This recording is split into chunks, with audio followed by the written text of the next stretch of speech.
name's Malmy, and I've lived in Central Square in Cambridge since 2002. And I live with my wonderful spouse, Meg, and we were couple number 147 at Cambridge City Hall on May 16th, 11 p.m., when City Hall opened in 2004.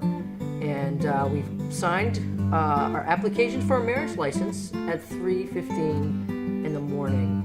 And I think what pride means to me is that we are part of history, that I have an understanding of history of the movement, that I know that I can claim who I am and claim my truth because of those who came before me, and that with that intention that I can be part of the movement moving forward, ensuring that everybody is included in equality, and remembering that we all have responsibility and we all have incredible heart when it comes to being part of what's going to happen in the future. And I'm so honored to be living in Cambridge and part of a city that is progressive and inclusive and frankly just awesome. Hi, I'm Jeff Walker. I live here in Cambridge. I have for the past 25 years. I'm a single gay dad raising two beautiful daughters here in this great city. I worked for the city for many years in public health, designing programs to help people stay healthy. I then worked in the mayor's office as our chief of staff, and am now doing some part-time work in the mayor's office. I love this city. It's full of very strong, powerful people doing really great stuff on the cutting edge, really trying to make a difference, not just in the city for the people who live here, but as a role model for how cities should be in the world. And especially around GLBT issues. I was a founding member of the Cambridge GLBT Commission, and that's simply because the city cared enough to build that into its infrastructure and decided that it was important. We were the first in gay marriage. We are just really a great city, and so I'm very proud to be a part of that. I'm proud to be a dad, I'm proud to be an out man, and I'm very proud of the city that I live in. My name is Kim Topping. I'm a youth worker and LGBTQ rights activist in Cambridge. To me, pride is really about community. It's about coming together across all of our generations and celebrating our history and the work that we've done and the work that we continue to do around the injustices that are happening for LGBTQ people. To me, pride is really about strength and love and coming together. Hi, I'm Reverend Irene Monroe, and I have resided in the People's Republic of Cambridge since 1994 or 93. I can't even remember now. So, what does pride mean to me? Well, pride is about the varied expressions of the life, gifts, and talents of the entire LGBT community. At its core, pride events are an invitation for community. They should highlight the multicultural aspect of joy and celebration that symbolizes not only our uniqueness as individuals and communities, but also affirm our varied expressions of LGBTQ life in America.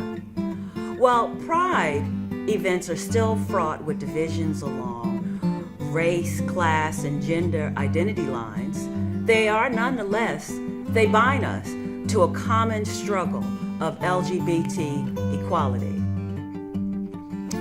And our diversity not only affirms our uniqueness as LGBT people, but it also broadens America's understanding that a democratic society is really a diverse one. But as long as the LGBT communities and cultures of color continue to be absent each June, Pride Month is an event not to be proud of.